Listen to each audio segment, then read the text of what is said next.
Me alegro de veros nuevamente y de veros también tan guapos, tan preciosos todos.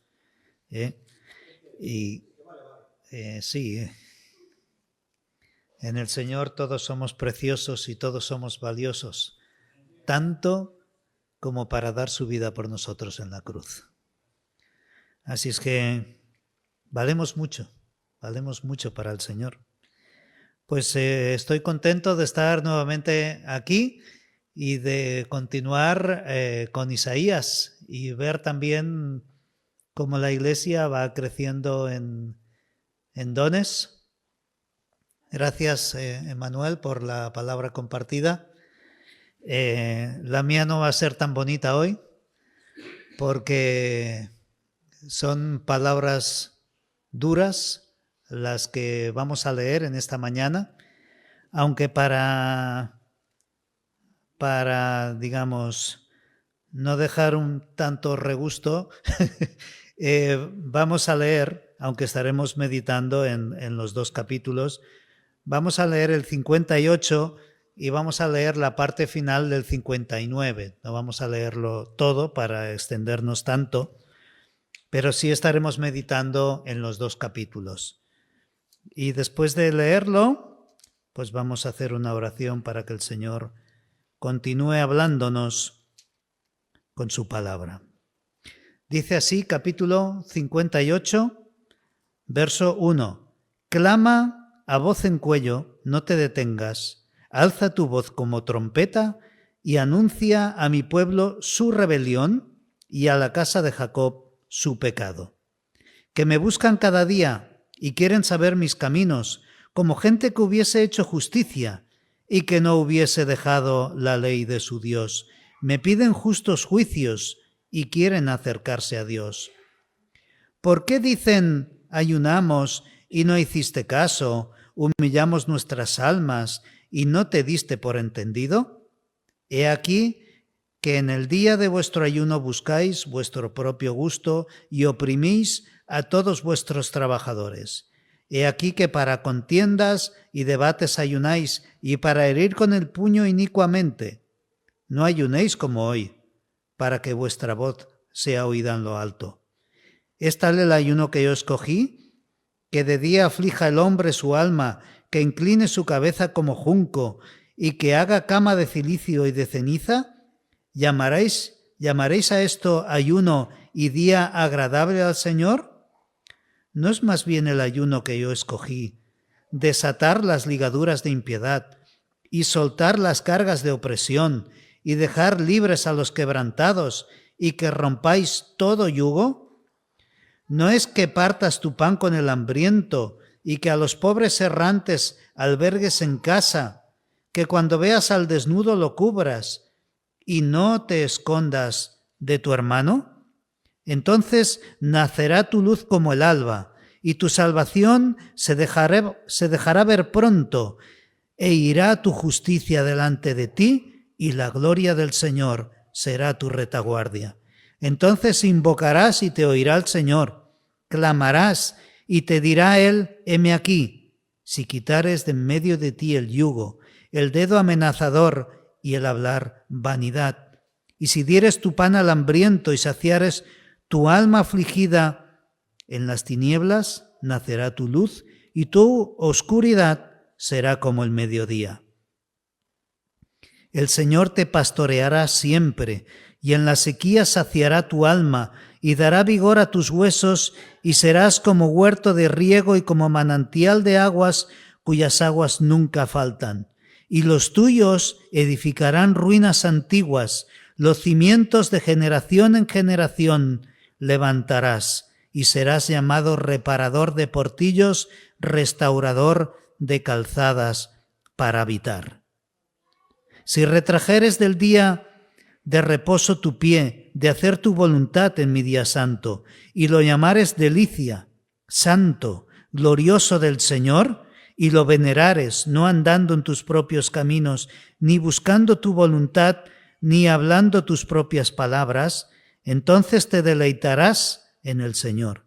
Y yo te haré subir sobre las alturas de la tierra, y te daré a comer la heredad de Jacob tu padre, porque la boca del Señor lo ha hablado.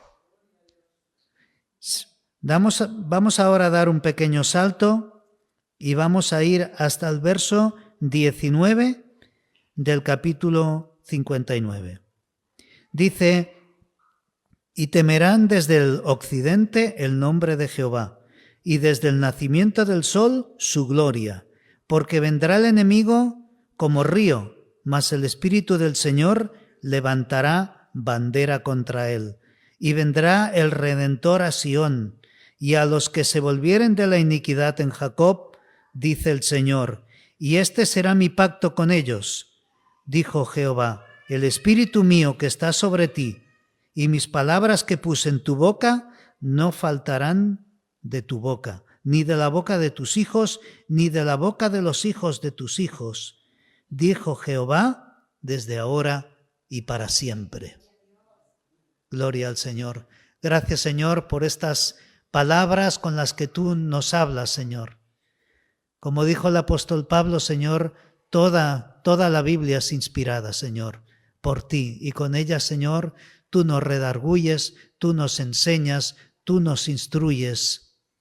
Gracias, Señor, que esta palabra sea así para nosotros y que podamos llevarla a cabo, Señor, tal y como es tu deseo. Úsame, Señor, para ser ahora tu fiel mensajero, en el nombre de Jesús. Amén.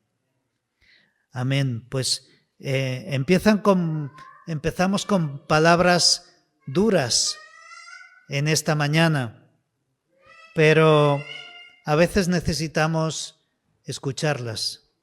Necesitamos que el Señor nos recuerde una y otra vez cómo somos, dónde estamos y dónde tenemos que estar. Le he titulado a esta reflexión religión o relación. ¿Qué es lo que estamos viviendo con Dios? ¿Una religión o una relación? Hace años mi padre me contaba una anécdota. Unos tal vez la tilden de religiosa, otros de graciosa, otros de milagrosa o simplemente aleccionadora. Dice que había en el pueblo un hombre rico, un empresario, que iba todos los días a misa. Era muy religioso, muy beato, pero trataba mal a sus empleados. Era áspero con ellos, con todos los que se relacionaba.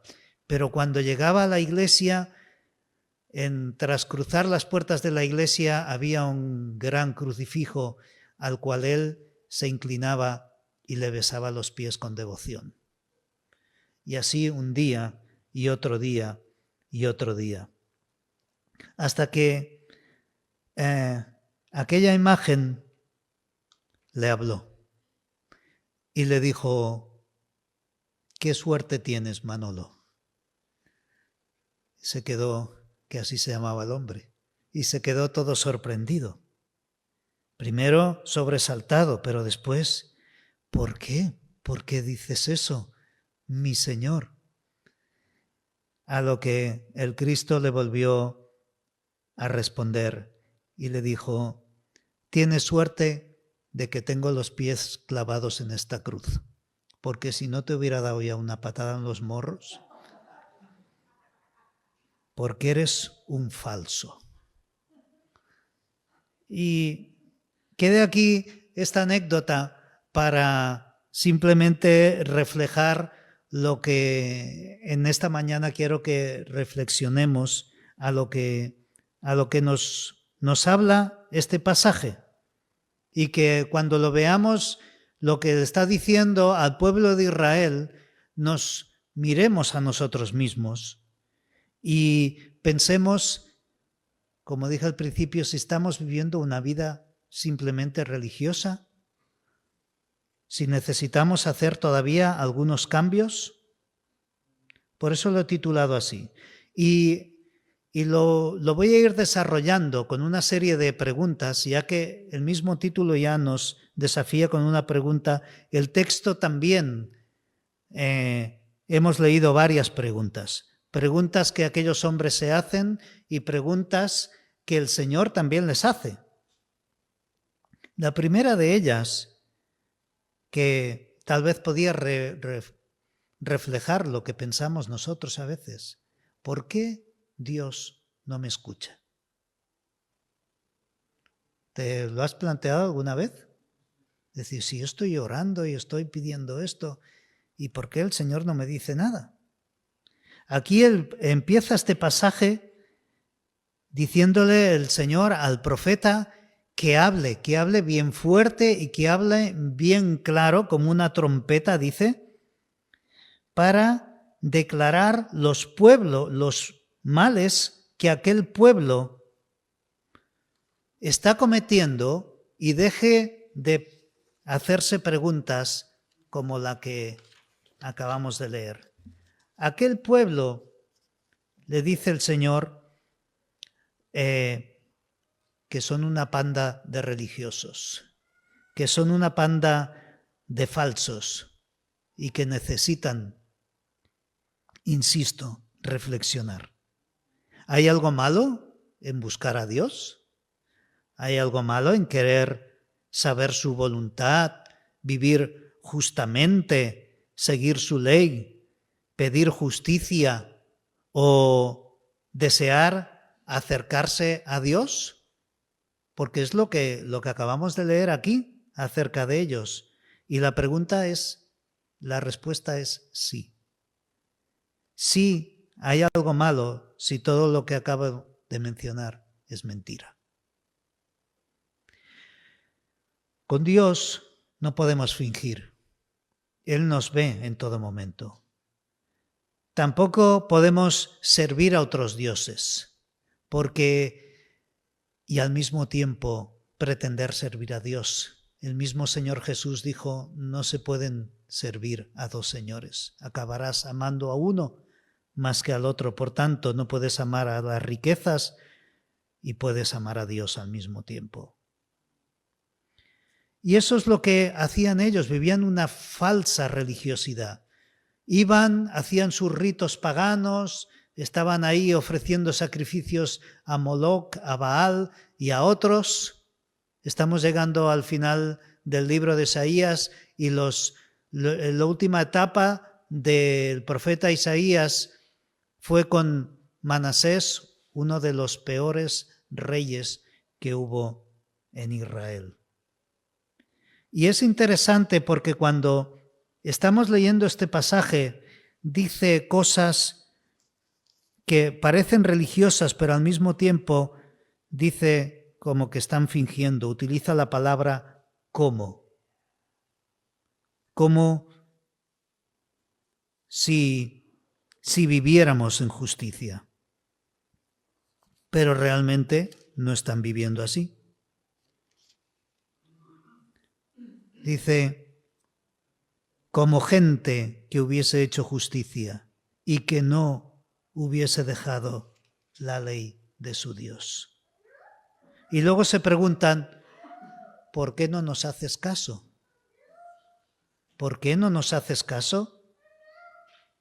Porque es todo pura fachada. Eso es lo que está diciendo. Ayunan. Es importante ayunar.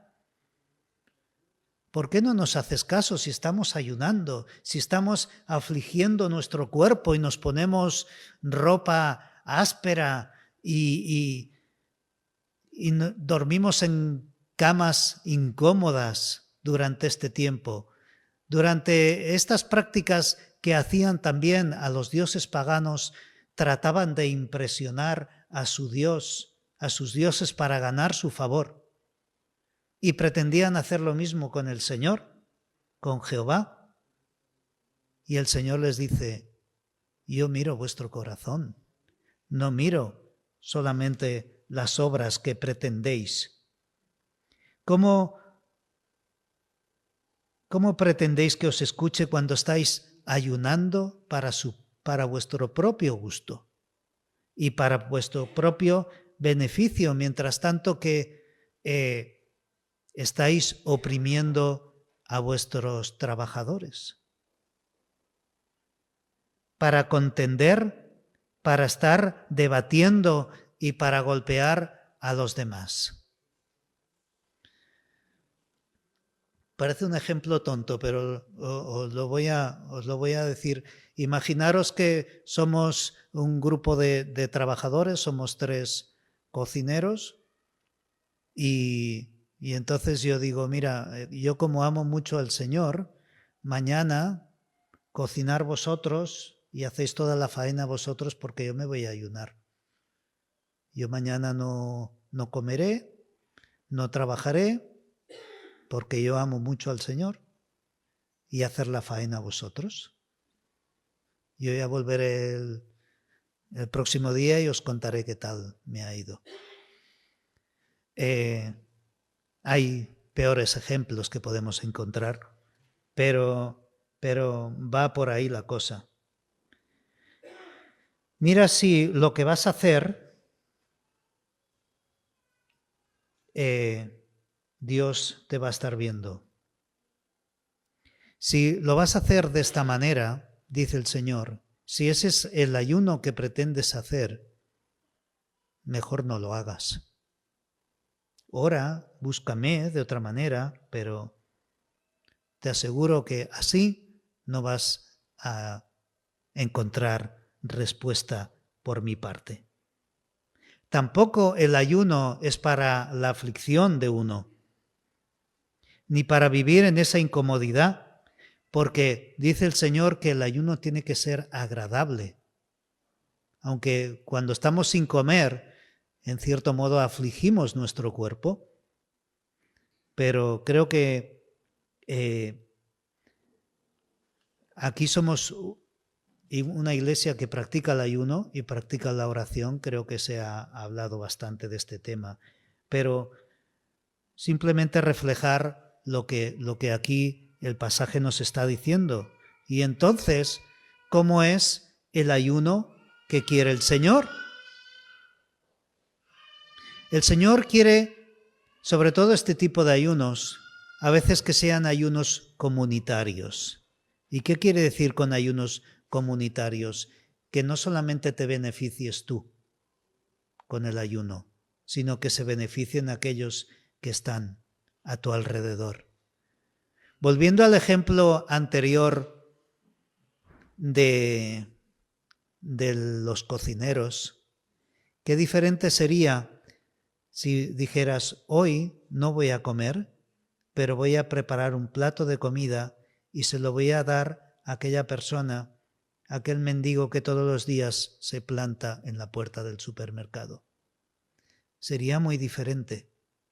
Y el Señor seguro que estaría escuchando. No podemos estar cómodamente obteniendo o pretendiendo obtener los beneficios de Dios mientras que estamos perjudicando a otros, porque entonces ese ayuno no vale. Dice que ese ayuno es para traer libertad a otros también, para descargar sus pesadas cargas y no cargarlas mientras nosotros estamos ayunando, para desatarlos, para dar de comer al que no tiene, para dar alojamiento al que anda errante, vagabundo, para estar cercano al hermano y no para escondernos del necesitado. Cuando dejamos de considerar al prójimo como la fuente de nuestros problemas y no hablamos por hablar, entonces estamos haciendo el ayuno que realmente le agrada al Señor. Entonces, dice Dios, entonces serás socorrido en lo que estás clamando. Serás, dice, cubierto por su justicia y por su presencia, porque dice que su justicia irá delante y su gloria irá por detrás. Estarás rodeado por el Señor. Llegarás a ser luz para los demás.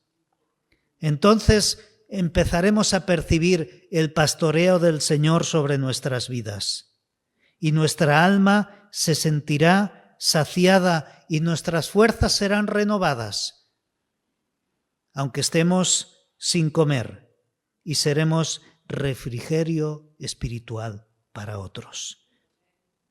Seremos gente, dice el Señor, ya no un individuo, seremos gente, una familia entera, que será conocido como gente que edifique y que no destruye, gente que repare y que restaure.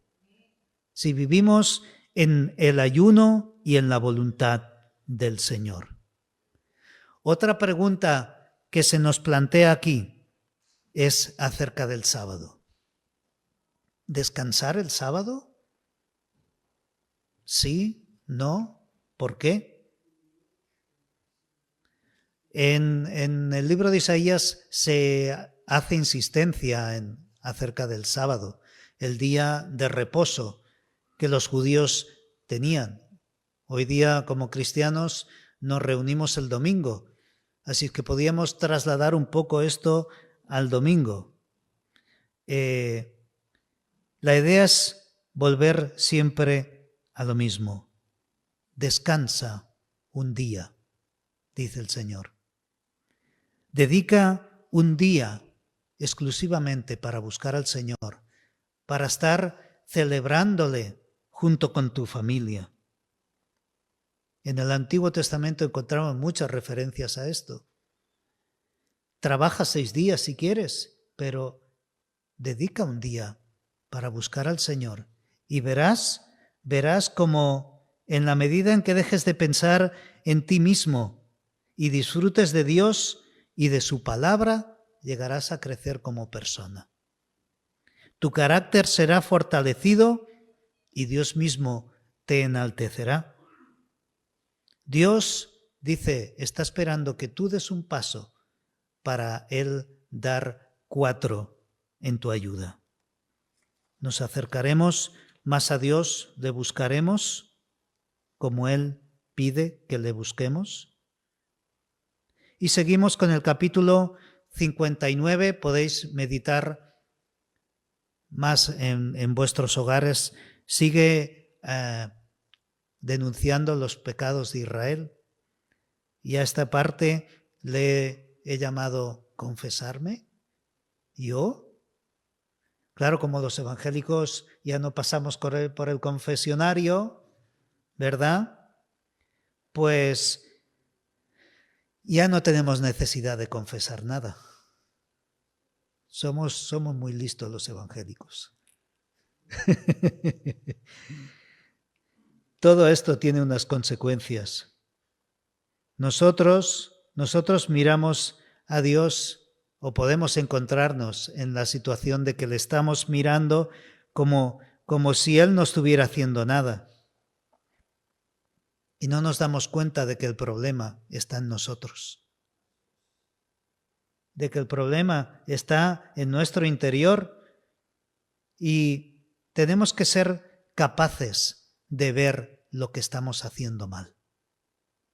Y pedir perdón y arrepentirnos, como le decía el Señor a la iglesia de Éfeso, mira de dónde has caído y arrepiéntete y vuelve al lugar.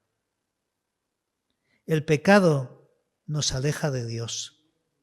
Aunque como creyentes hemos venido a Él, le hemos pedido perdón y el Señor nos ha limpiado, pero a veces volvemos al mismo lugar. A veces volvemos a caer en las mismas cosas. Aunque el Señor nos da de su Espíritu y nos fortalece para ser capaces de resistir la tentación y decirle no, a veces en nuestra debilidad nos volvemos a caer, o como diría el pastor Eduardo Bracier, aunque estamos en el reino de la luz, nos ponemos la mochila y volvemos a hacer excursiones al reino de las tinieblas. Y tenemos que ser capaces de reconocer estas cosas y arrepentirnos y darnos cuenta de que esto es lo que nos ha alejado de Dios, que a lo mejor no podemos escuchar la voz del Señor tan fuerte y tan clara porque estamos lejos. Y si nos acercamos a Él, le podremos volver a escuchar bien. Cada vez que cometemos algún pecado, como dice el apóstol Juan, tenemos un abogado y él está dispuesto a defendernos y a volver a recibir su perdón. El pecado, como decía, nos aleja. Y aquí enumera unos cuantos pecados en el capítulo 59. Nos habla de derramamiento de sangre, nos habla de iniquidad, nos habla de mentiras y nos habla de injusticia por todas partes.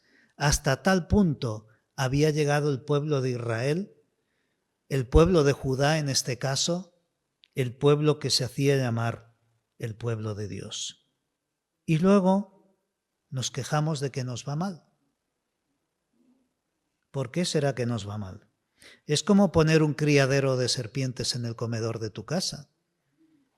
Y luego dices, uy, me encuentro mal. Es como si estuviera envenenado, ¿no? Entonces nos quejamos de que nos falta paz y de que no hay justicia. Normal, normal. Y luego decimos, como he puesto en la última de las preguntas, ¿dónde quedaron los valores? Los valores están en nosotros, pero tenemos que llegar a ponerlos en práctica y ser nosotros el ejemplo de los tales. Somos nosotros los que tenemos que fomentarlos, los que tenemos que implantarlos y ser ejemplo de ellos. Decía, si no me equivoco, hablando hoy de citas, Winston Churchill decía, lo único que hay que hacer para que el mal prevalezca es que los hombres buenos no hagan nada. Y nosotros somos esos hombres y mujeres buenos que debemos hacer, debemos ser esa sal que impida la corrupción y debemos ser esa luz que muestra las cosas cuando está mal. Aunque haya impedimentos, como lo que vamos a ver aquí. Dice que parece que la justicia se aleja de nosotros. Si no somos nosotros las personas rectas, ¿quién lo va a ser? ¿El Rubius? ¿O cualquier otro influencer, youtuber, telegramer o todo lo que se acabe en er? ¿Quién lo va a ser si no somos nosotros esa influencia? De esta manera no somos mejores que los demás.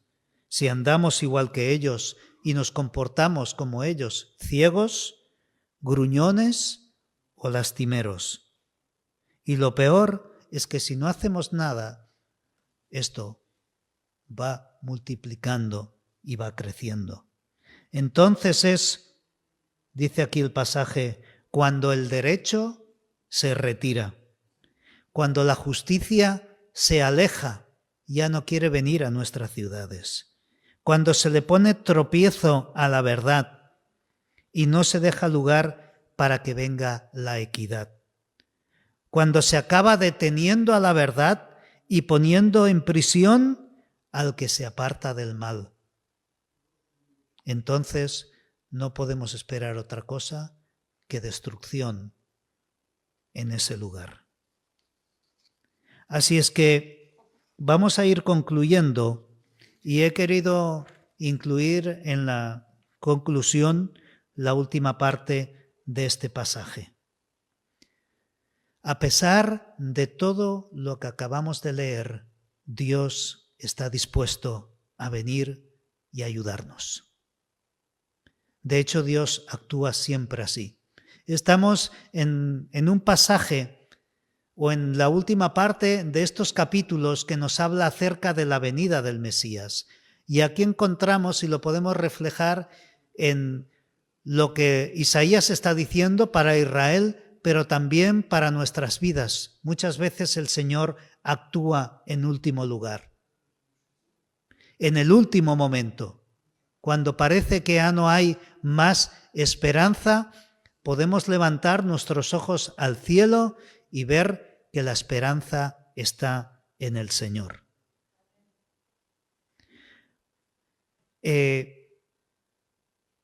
Cuando el pueblo de Dios llega a un estado tal de nulidad moral o de degradación como la que hay, y no hay nadie, dice que de repente se sorprende porque va y viene para luchar y viene para defender y se sorprende, dice que no hay nadie, ni un solo hombre, dice el versículo 16, y vio que no había hombre y se maravilló que no hubiese quien se interpusiese. Estábamos hablando antes de la intercesión. Esto es lo que hace un intercesor. Se pone en la brecha, se pone en medio entre la maldad y Dios para clamar y orar para que eso se detenga. Pero viendo que no había nadie que fuera capaz de hacerlo, dice que él mismo fue para luchar por su pueblo. Encontramos aquí versículos como el 17 que nos recuerda a la armadura de Dios del apóstol Pablo. Nos habla de la justicia, nos habla de la coraza. Esto es parte de cómo el Señor está vestido. Y dice que Él dará su merecido al opresor hasta que lleguen a temerlo.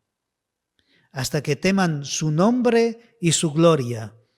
Hasta que les teman los que vienen de las costas, dice. Siempre vienen las cosas malas desde la costa, desde el mar, como los filisteos y todos los que fueron llegando. Pero un día le llegarán a temer. Y dice en el verso 19, es un versículo que a veces hasta lo cantamos y es difícil de traducir. Dice en Reina Valera 60, porque él vendrá el enemigo como río, mas el Espíritu del Señor levantará bandera contra él. Algunos lo interpretan como que se levanta en guerra contra los malos que vienen como un río. Pero ahí hay algunas palabras que simplemente por una letra o por un pequeño acento que pueden variar. Y quiero leeros lo que en otras traducciones también dice, pero ambas las podemos tomar como válidas. Dice, y temerán en Occidente el nombre del Señor, y en Oriente respetarán su gloria, pues vendrá Él como torrente impetuoso, impulsado por el aliento del Señor. Aquí nos da a entender que es el mismo Señor el que baja como un río desbordado contra todo aquel que se quiera oponer o que quiera ser el enemigo de su pueblo. Pero de una manera u otra, el Señor se levanta y arremete contra los enemigos para dar como zanjado este asunto. Y dice que viene, además, viene como redentor. Ya estuvimos estudiando también acerca de la figura del redentor, aquel que viene a comprar y a pagar lo que el familiar que se había arruinado y no podía pagar. Él viene para redimirnos, Él viene para rescatar a su pueblo, y no solamente para eso, sino que finalmente viene para establecer un pacto contigo. Viene para establecer un pacto contigo. Dice que Él va a poner palabras de su espíritu, va a poner en tu boca, en la boca de tus hijos y en la boca de los hijos de tus hijos. Si tú estás dispuesto a arrepentirte, a cambiar y estar con el Señor para siempre. ¿Estamos dispuestos a seguir al Señor? Aunque las palabras, como decía, son difíciles, pero de vez en cuando tenemos que reflexionar para finalmente decir, yo estoy con el Señor. Es con quien quiero estar y voy a hacer los cambios que sean necesarios para estar con Él y por Él. Que el Señor os bendiga. Si este mensaje te ha bendecido o te ha ayudado en algo, puedes suscribirte a nuestro canal de YouTube. También conocerás nuestra comunidad, la Asamblea Bíblica del Camp de Tarragona, en Cambrils, España, a la que estás cordialmente invitada o invitado. También puedes seguirnos por las redes sociales. Los enlaces los encontrarás aquí abajo y podrás visitar nuestra página, así como conocer nuestros programas radiales y podcasts de Yum Radio. ¿Qué? ¿Te suscribes ya a nuestro canal?